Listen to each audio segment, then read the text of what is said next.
Ladies and gentlemen, welcome back to the channel. Today it's time for a match preview. Sunday kick-off for Celtic this week. And a game which now is a really important one for us. A time to restore some confidence amongst Celtic fans. Try to bring the mood up a little bit. It's a trip to Perth to take on St Johnstone. A good result is paramount, but a good performance is even more important.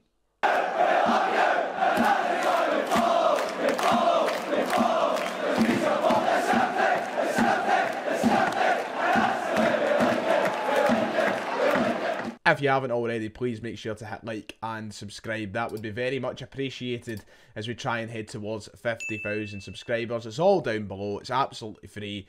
It's a busy December for Celtic, so if you want to stay up to date with all the latest news, all that jazz, you know what to do. So we are hurting from Tuesday. There is no two ways about it. Fans are not happy. The club is in a little bit of a weird place right now, because as well as we're doing domestically, top of the league, unbeaten, you know, we've scored the most goals in the league, you wouldn't think it with some of the reaction amongst Celtic supporters at the minute. And I think this is now a month for Celtic where results are so important. We need to win every single game between now and the new year, right up until that last game before the winter break, which is against St Mirren on January 2nd. I think Celtic really need to take maximum points. There's no more room for dropping points, silly draws at Celtic Park, stuff like that. We need to bounce back, and we need to bounce back with a bit of aggression. And, you know, like good performances, good results. Results that make you say that Celtic are here to win the league title. Because for the last few weeks, I think a lot of people are starting to worry that we're not the shoo-ins for the league title that we maybe were 1 or 2 months ago. And that's a feeling that I don't like personally, and I just want to see Celtic fans back on the positive side of life, having a laugh and enjoying themselves. Europe has been an immense disappointment. There is no denying that. It's another year where we will look at it and, you know, hang our heads in shame, really. But all of that needs to be addressed from the top to the bottom of the club, from boardroom to changing room. That needs to be addressed. But we start with that on Sunday, when we take on St Johnstone. The team have no room at all to sit and lick their wounds. Sunday needs to be a statement performance, and I don't say that lightly. You know, I don't think that a 1-0 or a 2-1 is going to suffice in this game. I think fans will be still questioning a lot of what's going on if we don't get a good performance. I said months ago, and I still stand by this, right? But a win's a win for me.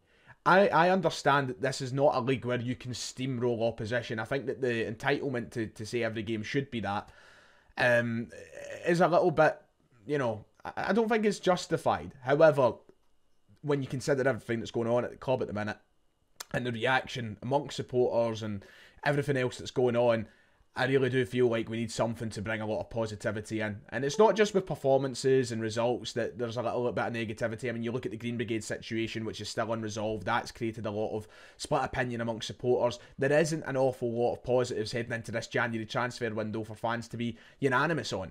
So one thing that can help do that is statement results and statement performances. So I'll take my opinions aside about steamrolling opponents and how that doesn't happen every week. This week, I would very much like that to happen. We head to St Johnstone, who are sitting second bottom in the Premiership. We need to be battering them, in my opinion. I think we need to put a good few past them.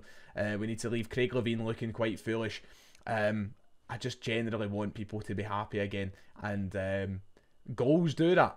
Brendan Rodgers has been speaking in the media today. It was his press conference. Well, I'm recording this on Friday night. I think I'm uploading it Saturday morning, so apologies for any confusion surrounding dates. But Brendan Rodgers did speak in the media today, of course, about the St Johnstone game and the bigger matters at the club right now. The questions on everyone's mind about January recruitment and strengthening this side. Of course, he's urged a few times in recent weeks that we need to bring quality into this side, and that was one of the key questions at today's media conference. Brendan Rodgers said this at the media today. He said, "I felt when I came in the summer that we probably needed 4 quality players." That was a very blunt statement from Rodgers, saying he needed 4 quality players. Do we think he got 4 quality players in the summer? Could you suggest that? I don't know. Maybe 1 in Lewis Palma. I don't think that any other signings that we've signed in the summer window have came in and justified being dubbed quality signings. I think you've brought in players with, you know, promise and potential quality. But even guys like Yang, who some fans like, and Odin Thiago Holm, who some fans like, I don't think they've came in, hit the ground running enough to suggest that they were quality signings. So Brendan Rodgers probably feels a little bit shortchanged in that regard in January. Does become a big topic of conversation. Now, the thing surrounding that is expectation levels, and I have been saying this all week. Do not get your hopes up about this beautiful, amazing January transfer window that some people are suggesting we'll have. I don't think that that's a realistic probability with what clubs are willing to sell in the January window, and Brendan Rodgers did touch on that as well. He made a comment along the lines of, you know, we might not get the players that we need or want in January because the right players might not be available. So is he already setting expectations for this January window? Is he maybe just being realistic in terms of what we can get from sides in January? You know, if we need quality players, a lot of teams don't want to sell their quality players in January. That's fact. You know, that can't be helped by anybody, by Brendan Rodgers, by the board, by any manager. That can't be changed. If you can't get a player for a price that's affordable because a club's refusing to sell in the January window, then you might need to bide your time and wait until the summer. So I think there is a level of setting expectation there for supporters. I also think there's just a level of realism in stating how difficult the January window can be. And I've seen people bringing up the points that we signed Maeda, Johnstone, Hatate, O'Reilly, guys like that in the January transfer window, which is really true. But then you think about, you know, at least 3 of them. They weren't expensive, hard to get signings. You know, we paid $1.5 million for Matt O'Reilly. We paid less than $1 million for Rio Hatate. Dyson Maeda was around the $1 million mark. I think Johnstone was the most expensive of them all. Some of them came from Japan, where the season is at a different point in time from the European leagues. Johnstone came from the MLS, which is once again season lined up at a different time from it is the European leagues. And these were guys who were signed for small fees. I don't think these were players who we expected to maybe come in and deliver the quality that they did, but they did. And that's the risk you take with these players. Some come to be players like that and be really good, and some come and they're dross, like some of the guys at the club at the minute. So it's a lucky bag sometimes with what you're trying to sign in the January window. You don't know what you're going to get. So yeah, we're going to just have to watch how the week develops and what rumours get thrown around. I think most importantly, we've got to focus on these games first and get the maximum points that we can take between now and January 2nd. But work will be done behind the scenes. And hopefully we have a list of potential targets for this January window. We will, of course, talk more about that next week on the channel. I don't want to spend a whole match preview talking about Rodgers' January comments, so we will dive a bit further in next week. Right, the opposition then. St Johnstone, we travel to Perth, where we have been really good in recent years. I mean, St Johnstone are a side who we tend to do well against, apart from the one time we played them this season so far. But we'll come on to that in a minute. This is the league table as it currently stands. I did mention a couple of minutes ago that they sit second from bottom in a relegation scrap right now. Livingston, the only team beneath them in the league table, 1 point ahead of Livingston, I believe. St Johnstone are not in a good place right now. This is their last 5 games as well, where, let's be fair to them for a second here, they've been okay. I think they've only got 2 wins this season, and both of them have come in the last 5 games. A loss, a win, a draw, a win, and a loss. One of those losses was a very narrow 1-0 loss to Hearts at Tynecastle. Craig Levein is here. He's arrived. They were doing that badly, St Johnstone, that they parted ways with Stevie McLean. And they brought in Craig Levein to try and save them from relegation. And his start hasn't been too bad. He's now taken charge of his 4th game. And in his first 3 games, you know, a win, a draw, and a loss. One of the losses being at Tynecastle. He's not doing too bad. But on that note, Craig Levein, which is one massive sigh from me. I hate playing against Craig Levein. It's disgusting. And Craig Levein's got some great results against Celtic over the years. Of course, his time at Hearts, I think there was a couple in there. And then obviously back in the day when he was at other clubs, Dundee United and such, he's not the worst manager in the world, but he's a pretty humming manager to come up against. 5 at the back. Let's get ready for it, boys. I mean, the story doesn't change. You go away to a place like McDiarmid Park, this is what you're going to come up against. No matter who's in charge, Craig Levein, Steve McLean, Tommy Wright, whoever it is, you're going to be playing against a side that's going very defensive. But against Hearts, he did deploy that kind of 3 centre halves and then 4 players ahead of them. It's going to be the usual, trying to break these kind of sides down. And It's became a bit of a pain this season, hasn't it? When things get stale, they can be hard to watch. So we need to be a bit better tomorrow in the game. We need to be, I think, more ruthless. We need to inject some pace into that kind of transitional period of the park between the midfield and forwards, instead of being slow and kind of stagnant.